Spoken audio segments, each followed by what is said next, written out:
Hey, everybody, welcome. It's so great to have all of you tune us in and turn us on. I have a very special person joining us here today. Somebody I met about 3 years ago. And I was just talking with her before the show about how 3 years pass, but how lives change in that relatively short period of time. 3 years, when you think about it in the scheme of things, for some people can be extraordinarily long or can be extraordinarily like a blink of an eye. But for people that are working on what it is they love to do or love to be in the world, it seems like a flash of light sometimes. And I have had the honor and the pleasure of working with Sarah Main. Of course, you know her, you know about her book, Conscious Confidence. And you also know about the power of what she teaches. And for me personally, since working with Sarah, since learning about what she's teaching, clearly not as a student of hers, because that would take an effort on my part, like a lot of time, to catch up, but to learn about what the messages are and what the precision is of those messages is something that today's show is about. But the other thing I want to say to everybody about this is not only is Sarah the host of her own show, Conscious Confidence, but she is also the author of the book, Conscious Confidence, and the creator of a coaching platform that encompasses some of the most brilliant ideas that are timeless to learn. And when I think about her learning and I look at the world outside, I'm very struck by the fact that her messages of universal love, her messages of having peace, her messages of focus, whatever that is that we know about her and her work, is that energy that creates a place of peace. And today I wanted to have her come on because I knew she was working on these beautiful bracelets. I actually saw them. There are pictures of when she was visiting Jessica and I. But then I got them. And the one that I have is the one that I have today, and I don't know how this is going to read, but the one I have is the leather one, and we're going to talk about the meaning of it, and we're going to talk about the inscription. But here's what I want to say about mine. I've since given one to Jessica. I also have one for Zach and Olivia. I don't want to take it off. I don't want to take it off. And I go to bed with it at night. I leave it on playing table tennis, and I don't want to take it off. And this is part of the conversation today. When we're talking about infused love, affection, tenderness, compassion, who wants to take it off? Sarah, it's great to have you. Oh, thank you, Dr. Pat. What a beautiful introduction. It's I'm lovely. not Thank kidding you about it. so much. I've got to adjust the chain on mine a little bit, but there's something about what you've created, not just in the bracelets, but in the book. But there's an energy of this that is so timely. I want to ask you this question. I was reflecting a little bit about when we first met, and here we are today. But I'm reflecting on the power and the timeliness of your message. Mm. What are your thoughts as you look back and now look at now? What are your thoughts about conscious confidence and what you're bringing forward in the world? Well, wow. It's miraculous, really. And yet it also just felt right at the time. And it just feels even more right if you can, just feels so apt every day that goes by. Excuse me. When we first started, like it's nearly 3 years ago. Well, it's about 3 years ago that we Yeah, started talking. And then yeah. I started my podcast about 2.5 years ago. And in that time, I honestly, I knew there was something there, and I was working on bringing something forward, but it wasn't clear what it was. I certainly didn't think that Sanskrit would be front and center. And I really, you and the publishers of my book, really, you all said, and the publisher said, we want the Sanskrit. And to me, Sanskrit was just sort of part of the landscape for me. You know, I've grown up with it. So I thought, okay, yeah. And it was kind of there, sort of in the background, really. But as we went forward, I just got more and more feedback saying, we want the Sanskrit, we want the Sanskrit. And so to put the Sanskrit front and center and build everything else out from there. And that was the big shift, certainly with getting the book together, because honestly, 3 years ago, I didn't know I would be publishing a book. Right. But then, now I've got a book, right? Yeah. Um, and that process in itself, and you have been so integral to that, Dr. Pat. You just right from the get-go, you said to me, there's a book in this. I said, okay. you know and I mean, my part was just saying yes at each point, yes, yes, yes, and then seeing how that would flow out. But when I really got the sense of putting and the message to put the Sanskrit front and center and build it all out from there, just was like taking the same material and rejigging it, turning the volume up on certain things. It wasn't like radically rewriting, it was just the emphasis. Right. And that seemed to just open up this superhighway of energy, and then it started flowing out. And what I find now, having written the book, I've found that really what's coming forward now is themes each month, actually, on all these great qualities. And from a Sanskrit point of view, these qualities are like mighty powers. Yeah. They're mighty energies. They're not just nice concepts. They're actually mighty energies. They're a living, alive thing. And so I've done a whole theme on love, on Prema, one Mm. on Kshama, which is running at the moment, on patience, and what Sanskrit says about that. And then there's a new one I'm working on for next month on Balam, on strength and resilience. And these mighty powers, I mean, we're giving expression to them every single day in everything that we do. But are we doing it consciously or unconsciously? And if it's unconscious, then we can be giving expression to anything because we don't know, we're unconscious.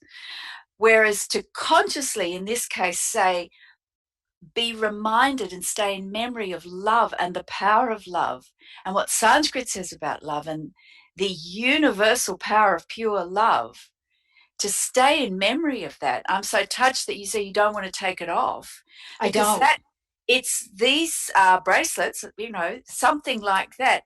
We need the support of our memory because it's so easy to get distracted and absorbed in what we're doing, and we start thinking about something else, and then something makes us angry, or we're annoyed about something, or we feel down about something, and then that energy is infused into everything that we do. So if we keep our memory, say, on Prema, on pure love, pure universal love, I think that word universal is very important, because it's not just individual romantic style love. This is universal love, which is for all people, all times, all places. And that's how Sanskrit views love.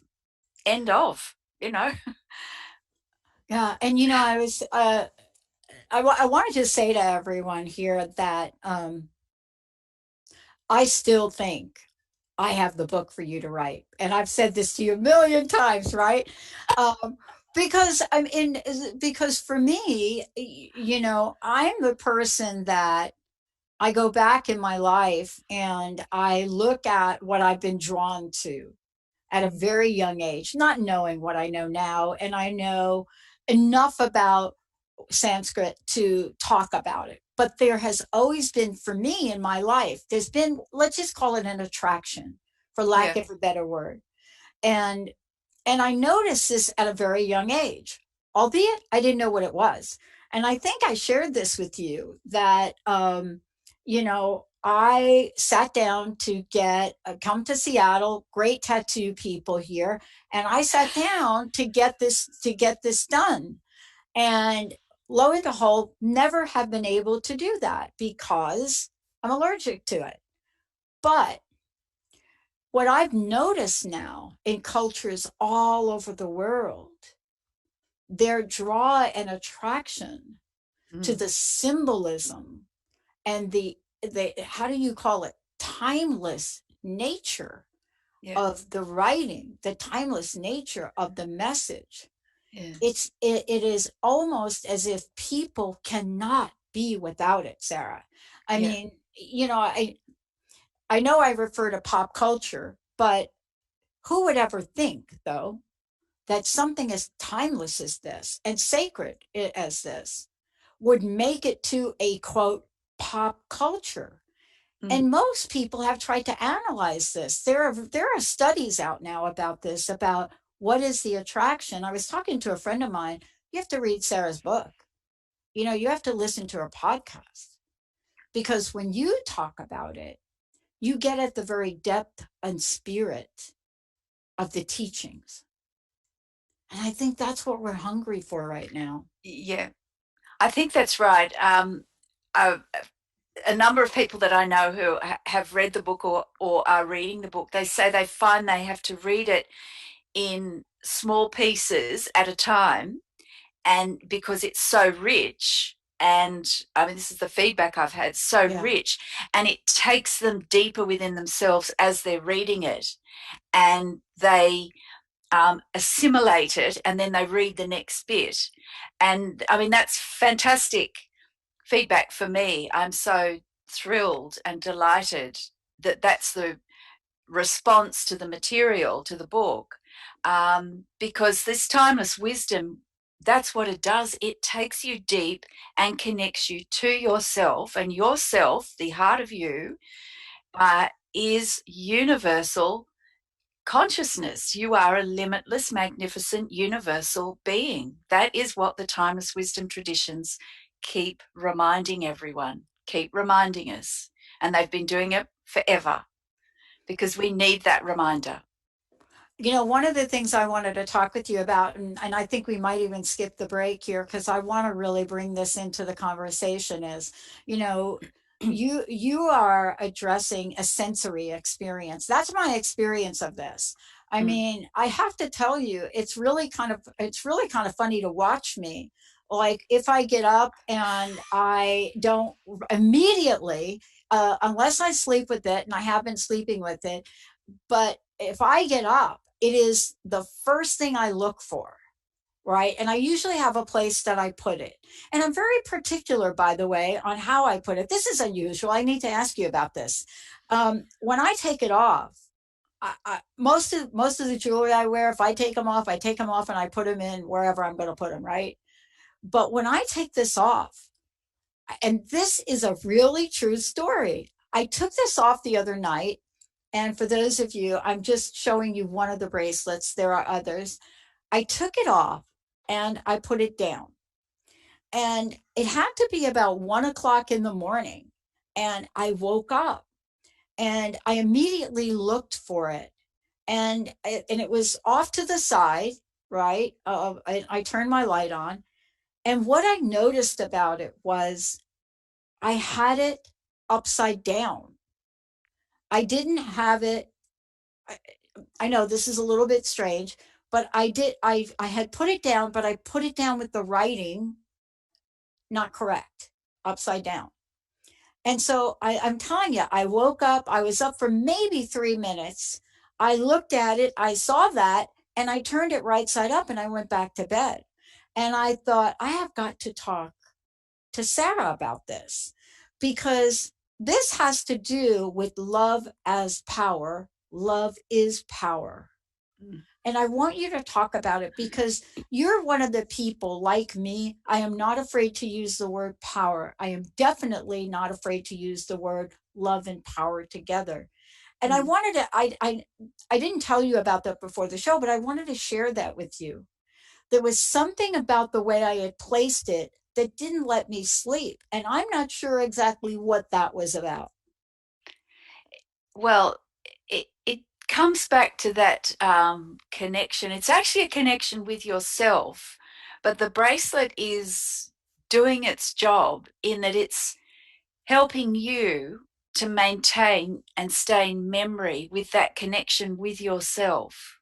It's a link, it's Yeah. a support, it's an aid, it's a prompt. And better that it's a nice prompt. We can make a prompt like just write a quick note on something to remind us. But if there's something beautiful, we honor it and treasure it. Mm. And that is an aspect of honoring and treasuring yourself. And if you'll do that for yourself via the bracelet, then you'll do that for everyone that you meet, for those that you meet. Because we actually live from the inside out. Mostly we don't realize that. We're so focused on the outside, on the sensory experience. But transformation, change starts from within. It's an inside job. And exactly what you're saying, this connection, which is inexplicable, it confounds our normal thinking processes, and good that it does, because our normal thinking processes then come into line with this connection. They come afterwards, rather than our normal thinking processes dictating what we should do. It's this connection first, and then everything flows from that. And you find yourself thinking, speaking, and acting differently. Yeah. And it's an expression of love in our day-to-day life, that we will do things with care rather than inadvertently. We'll speak with care and consideration to someone. We'll put a sandwich on a plate with some care. And whether that's for ourselves or someone else, we'll do things better. We'll aim for the best. And it can be in simple things. But this is all an expression of love and care and consideration. And when we do that for other people, as the Sanskrit says, this is where the root of prema, pure universal love, comes from. It's to gladden, to please, to delight. They're all part of it. If you put a sandwich on a nice plate, a simple sandwich on a nice plate, and hand it to someone with a sense of love and consideration, that's transformative for that person, Yeah. right? You haven't spent millions of dollars. You haven't done anything except done something normal, usual, but infused with love. And I met a mother the other day who read my book, and she knew about the bracelets. And she said, I've been trying to remember to cook dinner every night with a sense of love rather than I've just got Yeah. to do it. Yeah. And she said, it is actually changing the whole experience. Yeah. And she's got two girls, and this is very Wow. important. She's actually setting an example for those girls of how to do things. And you need memory support for that because it's so easy to forget. You know, some incredible things have happened in the past 6 or 9 months. Really surreal for me, Mm. and quite unusual in the context of my life or what I thought. But one of the things I was really struck by is, people may not know you came to visit. You were here in the States, right, with Yeah. Jessica, with me, um, and a lot of times you may not realize how much your work influences people or changes people. And it's very difficult to be in the place that Jessica and I are in and working with you in the many ways we have and not have been had an impact by your message. And what I noticed this morning when I was getting ready for the show and the bracelet, of course, um, what I noticed is, and I said this to Jessica, and you're going to laugh. I said to Jessica and Linda this morning, I said, give me a few minutes. I'm chanting, right? Now I texted you. This is really funny. We're going to have a Sanskrit lesson after this. I've got to get a Sanskrit lesson. And so I mean, I don't do a lot, but there is one particular thing that I listen to, and there's actually been a video of it made because you're Yeah, watching imagery move and the infusion of that. yeah, And it has helped me during this time. yeah. But I said to them, can I call you? Can we do our meeting? I'm chanting. So I get back on the call and I say, Jessica, you should try this. You should. So Jessica's response to me, I don't chant. And I said, well, I said, I don't either. But, and I said, maybe chanting is not the right word. So it's really funny because we're talking about it. Jessica says, I can't even do Om. And I said, okay, it's more like a mantra because I don't know. I know the meanings of the word now from Sarah. And as a matter of fact, they're in the show today, which you're actually going to do. I am. But I said, there's something about it that I cannot explain. And I Mm, said, it started ever since I got the bracelets. No kidding. And it brings me to such a place of peace. And I want you to talk about this now. mm, It's there's something that I've been missing in the busyness of my world, in the way that I go about my day, in sheltering in place here, of course, is big, in being up on current events here, because I do live in Seattle, um, but without any peace. And what I'm realizing is, as I read your book again, you have a way to bring us back to that which we now know cellularly because we were part of it many, many, many, many, many years ago.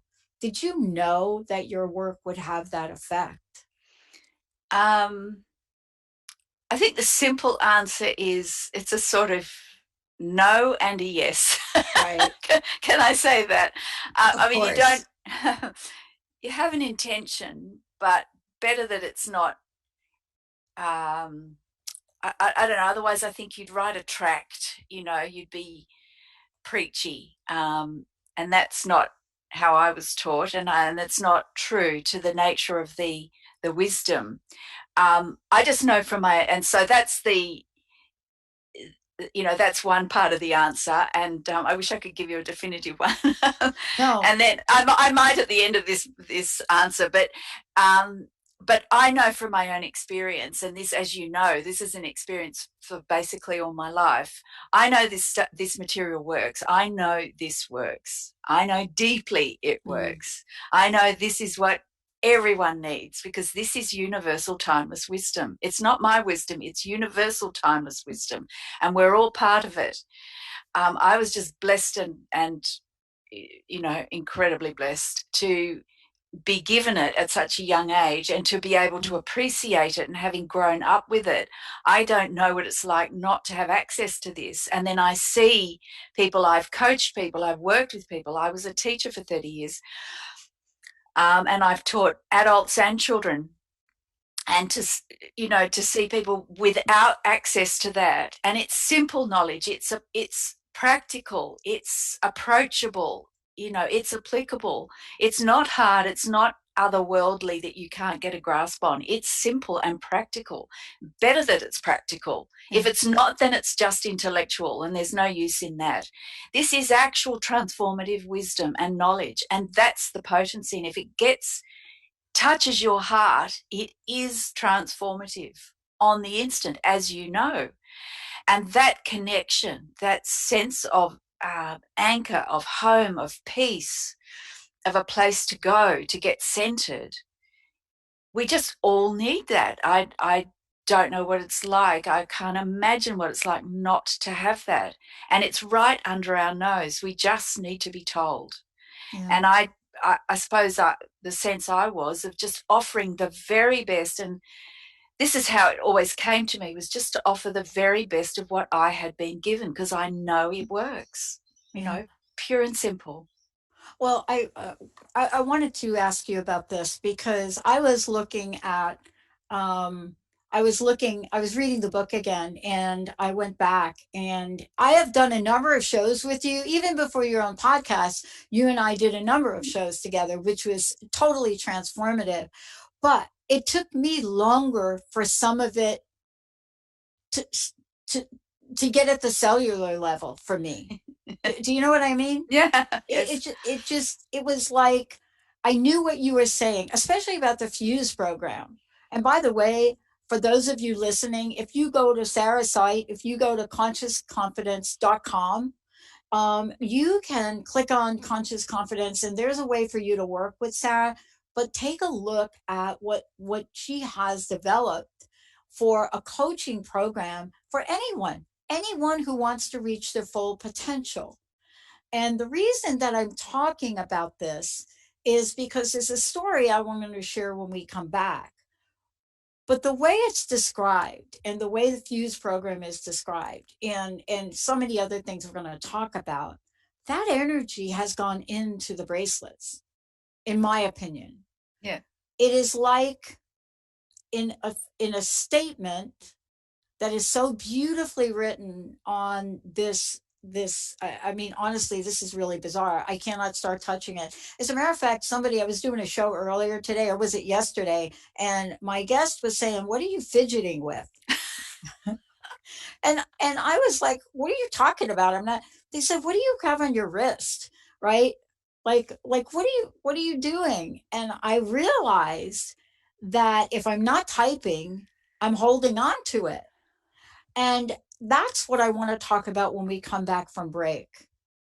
Because I can understand at a cellular level why me in my world and life right now, why I would be holding on to this.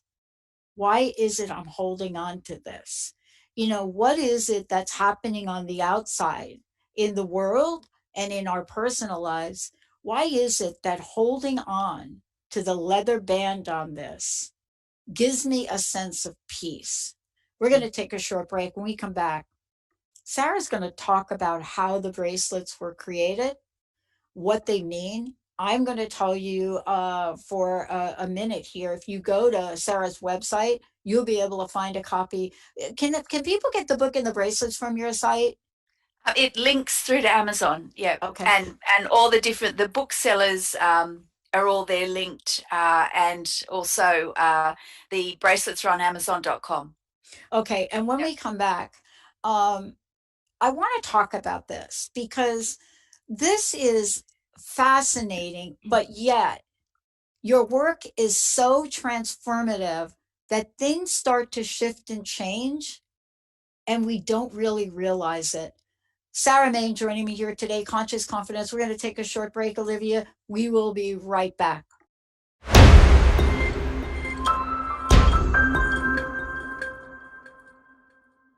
Hey, everybody, welcome back. So great to have you here. Boy, I'm telling you, I wanted to have Sarah Main come on and join me in this because the stories about the power of these bracelets, it's surreal. And I was sharing with Sarah during the break of an event that happened shortly after she and Gilbert came to visit us in Seattle. And she was doing, you were doing the book tour? Were you doing No, the book wasn't out the then. book wasn't out yet. The book wasn't out yet, but you had the prototype of the bracelets. Yes. And Yeah. I remember sitting across the table from Gilbert, right? Don't you remember when you showed us the prototype? Yeah. And I think Jessica and I was so struck by them. I mean, they had an effect on us. But Mm. what was about to happen about 2 weeks later, you just you can't explain this. And I was talking with you about how out of the blue, Jane Peralta calls and says, you got to come down to LA. So that was a whole project about love and ending gun violence with love notes. And they were shooting a video. And people may not think this is connected, but I'm telling you, you cannot convince me it's not. Not today. And that really points to you talking about the power of this and the power of this and the process you went through to make it. And we only saw the prototype, and I know it affected us. Can you talk to this as it pertains to this fuller body of work you do? Um, the the bracelets came to me because I had used, something over the years to whatever I was practicing at the time to help stay in memory. It just it there's something about that physical element, and if it's beautiful and it's lovely, you care for it and you look after it and you appreciate it, and it has that effect of connecting you to yourself and that deep connection. And when I started working on all this conscious confidence, it came to mind that I would create a range of bracelets in the first instance. I'm working on a journal now as well to go with the book, because that's the other thing. But but these bracelets, something that brings the power of Sanskrit to anyone who wants it. They don't have to learn Sanskrit, because if my book's got Sanskrit in it, but you don't have to know anything about Sanskrit. You know that.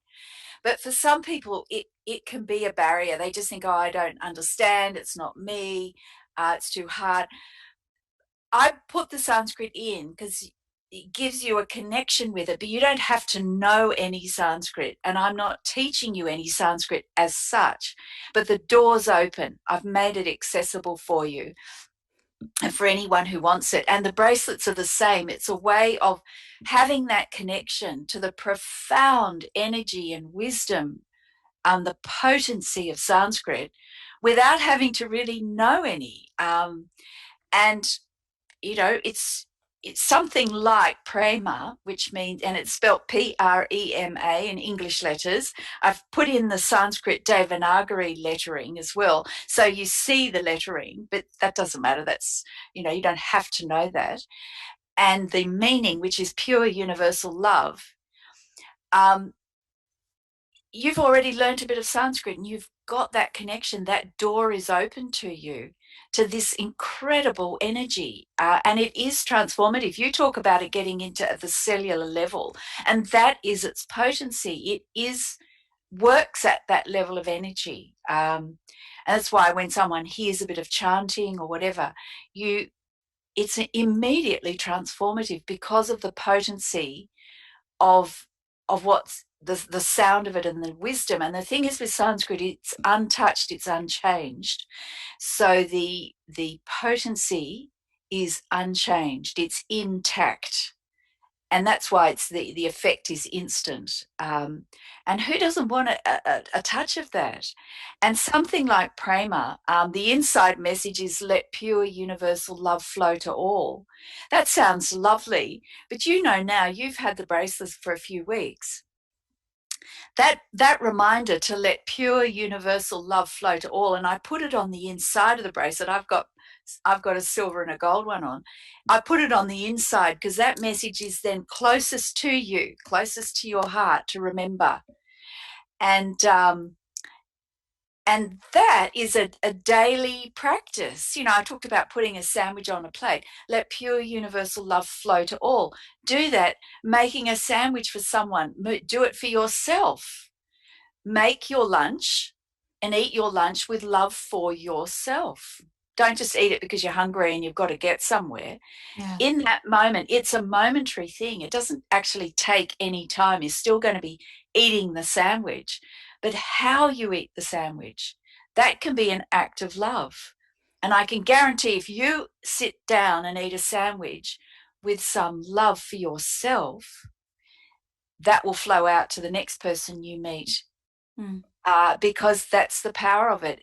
As within, so without. And it starts from there.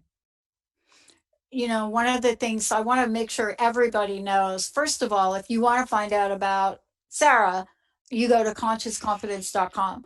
If you want to go to Amazon and take a look at what we're talking about, it's also at Amazon under Conscious Confidence. So that's what you are to remember. And they are inspirational gift bracelets. But when you read about them and you see this, the thing the thing, Sarah, that I'm struck by, and I'm a little bit stuck on it, let's say, for I'm sure I'm going to get this, but right now is it's pure love, pure. It's pure love. It's not just love. And there was something about that meaning to me, right? Mm. That hit me really. I mean, I couldn't really explain it.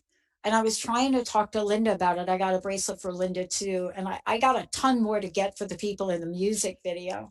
Um, but when I was looking at it, I was thinking to myself, that meaning transcends what we know love is.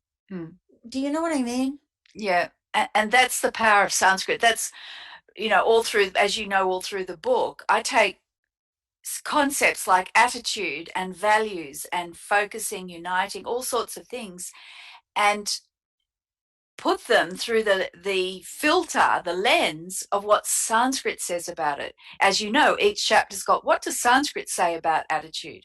What does Sanskrit say about, to go back to that point and say, what does Sanskrit say about love? Because there's tons about love. You've got rom-com videos and love and I love you and this, right? I Yeah, love my dog. I love this. I love chocolate. But to actually say, okay, let's just stop and give our attention to love. What does Sanskrit say about love? And use that and go back to that definition. Just in finding some new meanings and definitions to a simple word like love is transformative because of the power of the language. And it's very important to do that. And Sanskrit yeah, is unique, really, because you just need a touch of it and you can already feel the vibrations of it. Um, and you can get about your daily life, and yet you have a whole different appreciation. yeah, Your world view can change, and pure universal love is present at every moment because it's universal. It's the natural expression. It gets covered over, certainly, but love is present all the time, and it's better that we remember it, hence the need for the yeah. bracelets. And let's talk about, for me, most people decide they're going to do something like this and they have a prototype. But one of the things that I was struck by when you were talking about it when we met with you in September is I have the leather one, right? But there's a gold one, and so can you talk about your decision? And I know you well enough to know that you made this decision very consciously, right? But tell me about that, because to watch something come to life, there's nothing quite like it, right? You put your heart into it, your life's work into it, but then to see it come to life, it's almost magical. But you created three different types of these. Tell us about that. Well, it started with I wanted something that men and women could wear. And I know some women wouldn't want a leather bracelet, a leather band, but some would. So the Okay. leather one is more unisex. And it was sort of one thing led to another. I always find that's the best way to just follow as the steps are laid out. And then the silver colored polished steel band, um, those were the two.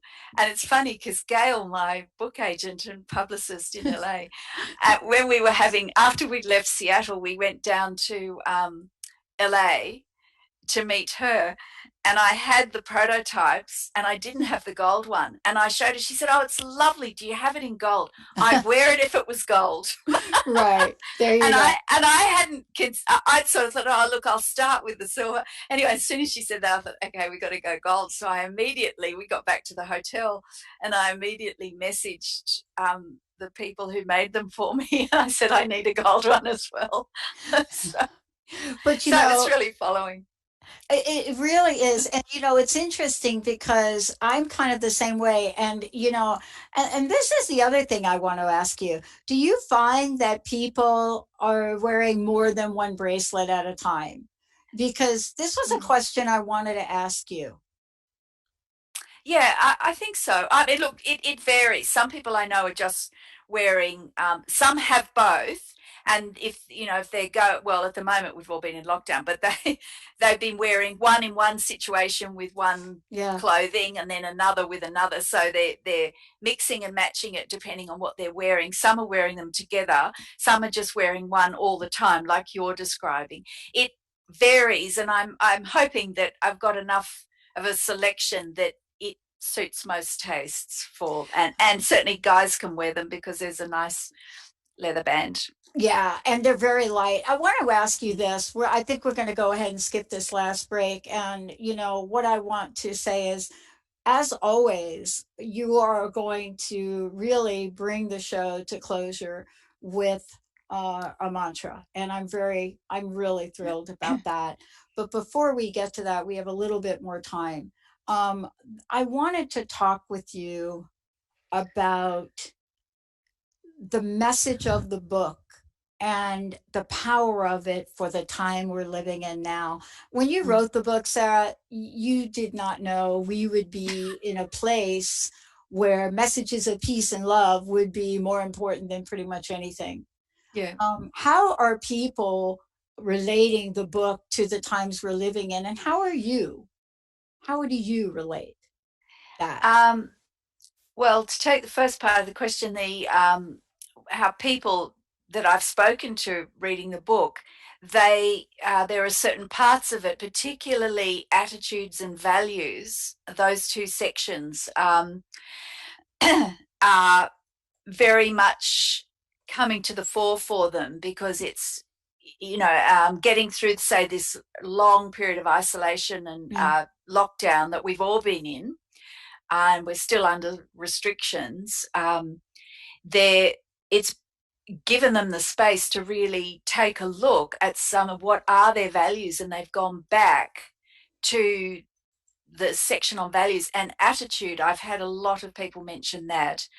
And in fact, I was interviewed on a radio network that's in New York this week, and they were talking about the chapter on attitude. The interviewer was asking me about that. So that's what they zeroed in on particularly, yeah, and what Sanskrit says about attitude. So there's so much material that's fundamental and relevant that it's lighting up different areas for people, and they can go straight to the book and read what's there and get something solid. And there's practices and there's stories. So there's a real mix of information to fill out the picture. The other one is the chapter on alignment of body, mind, heart, and spirit, yeah, and just the practical application of that. And I've had a lot of feedback about that. So the book itself seems to have the right touch points of things that we need all the time. I mean, it's just these circumstances that we've been in now for some months, and current events have really highlighted that. I suppose we just couldn't see it mm, before. We couldn't see it for looking because of all the busyness, but it's brought us back to reflect on some fundamentals. So, and I certainly, my intention was to provide fundamental things that you could use to live out your full potential and to find the happiness, peace, and love that we all crave. yeah. I mean, the part of the book when I'm thinking about this that I was going through and I was reading about alignment, I'm also really struck by the way you talk about fear Mm. and the way that fear really can, have an impact on so many aspects of our life, what we do, what we don't do. And Mm. you have a very specific way you address this in helping people not just understand it, but understand how it stops us in life. Yes. I mean, Sanskrit's very clear that in fear you'll experience fear. So that's interesting that fear is not an abiding experience. There are times when we are fearful, unlike love, which is abiding and universal and present all the time. Right. Fear apparently comes and goes. Sanskrit's clear on that. And so therefore you think, okay, so the place to start is coming back to stillness, coming back to the present moment and deep stillness within yourself. And there are practices in the chapter on fear and overcoming the fear shadow, coming out from under the fear shadow. I see fear as like clouds obscuring the sun. With the sun's ever shining, the clouds come over. That the practices help us anchor ourselves and get strong, so that when the fear comes, we can say, this is fear. This is a passing feeling. And Mm, we can get through it rather than get absorbed and consumed in it. Um, but you need some good wisdom for that, and you need practice, and you need to yeah. practice when you're not experiencing fear. Yeah. And Yeah. I think that is the key too, right? I mean, for me. And by the way, I almost didn't go on that trip. I went into that moment, that fear shadow space, right?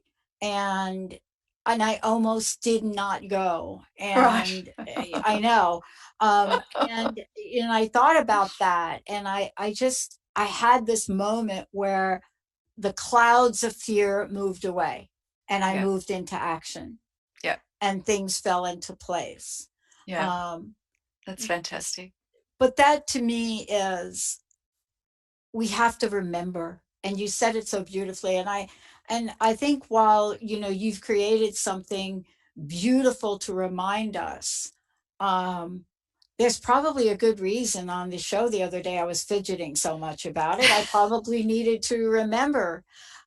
Sarah, I want to thank you for today. Again, I Thank want to you. let folks know to go to consciousconfidence.com.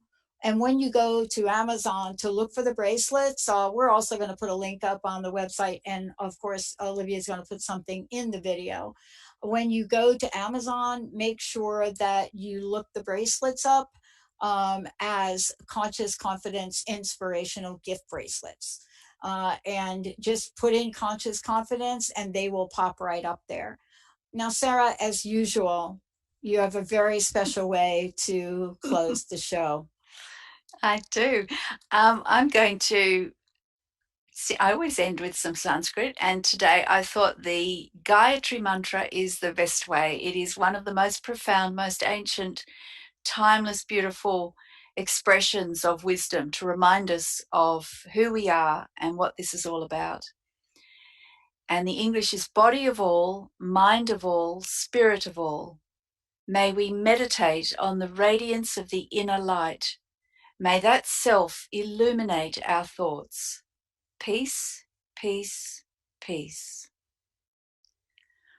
Om Bhur Bhuva Suaha Tatsavitur Varenyam Bhargo Devasya Dhimahi Dhyo Yona Prachodayat. Om Shanti, Shanti, Shanti. Mm. Sarah, thank you so much for today. Thank you. I want to thank everybody for tuning us in and turning us on. Make sure you follow Sarah. Tell folks about your show for a minute, if you don't mind. Sure. Well, I've got a podcast on Transformation Talk Radio. It's Conscious Confidence Radio. So you can find me there on TTR. And you can also follow me on Facebook and Instagram as well, which is Conscious Confidence Sarah Main. And for those of you out there, you could also get Sarah's book, Conscious Confidence, on Amazon as well. Sarah, thank you so much. Thank you. Thank you for having me on. Oh, you bet. Olivia, thank you for pushing all the right buttons. And I want to thank all of you out there, because this is really a time to remember. And that is the most important aspect of what I've come to know these days. And it is in that special, special message of pure love from Sarah and from Sanskrit. Thank you all. We'll see you next time.